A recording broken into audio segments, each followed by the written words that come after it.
দর্শক আমন্ত্রণ জানাচ্ছি রূপসী বাংলা টেলিভিশনের নিয়মিত প্রতিবেদনে। আপনাদের সঙ্গে আছি আমি সাবিকুন নাহার সৃষ্টি। দ্রব্যমূল্যের ক্রমাগত ঊর্ধ্বগতির প্রতিবাদে সরাইলে জামায়াত ইসলামের বিক্ষোভ মিছিল অনুষ্ঠিত।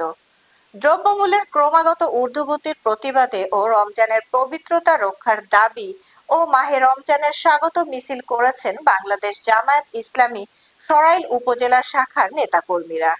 এ উপলক্ষে 28শে ফেব্রুয়ারি শুক্রবার উপজেলা জামায়াতে ইসলামীর উদ্যোগে সরাইল সদর ইউনিয়নের উচালিয়া পাড়া মোড় থেকে একটি মিছিল বের হয়। মিছিলটি উপজেলার প্রধান প্রধান সড়ক প্রদক্ষিণ করে। উক্ত মিছিলে অংশগ্রহণ করে উপজেলা জামায়াতে ইসলামী ও অঙ্গ সংগঠনের বিভিন্ন স্তরের নেতাকর্মীরা। মিছিল শেষে উপজেলা কেন্দ্রীয় শহীদ মিনার প্রাঙ্গণে এক সংক্ষিপ্ত সমাবেশ অনুষ্ঠিত হয়। উপজেলা জামায়াতে ইসলামীর আমির অ্যাডভোকেট মনিরুজ্জামান এর সভাপতিত্বে অনুষ্ঠিত সমাবেশে স্বাগত বক্তব্য দেন উপজেলা জামায়াতে ইসলামীর সেক্রেটারি এনাম খাঁ।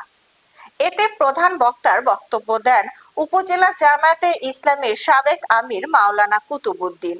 এতে বিশেষ অতিথির বক্তব্য দেন উপজেলা জামায়াতে ইসলামীর সহকারী সেক্রেটারি তরিকুল ইসলাম। উক্ত সভাটি সঞ্চালনা করেন জামাত ইসলামের নেতা নুরুজ্জামান জাবেদ।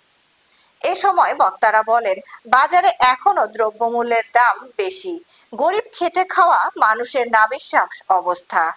তাই তারা অন্তর্বর্তীকালীন সরকারের কাছে রমজান যেন দ্রব্যমূল্যের দাম স্থিতিশীল থাকে সেই দিকে নজর দিতে বলেন এবং রমজান মাসে যেন দিনের বেলা কোনো হোটেল বা রেস্তোরাঁ না খোলা থাকে সেই দিকে প্রশাসনকে নজর দিতে বলেন।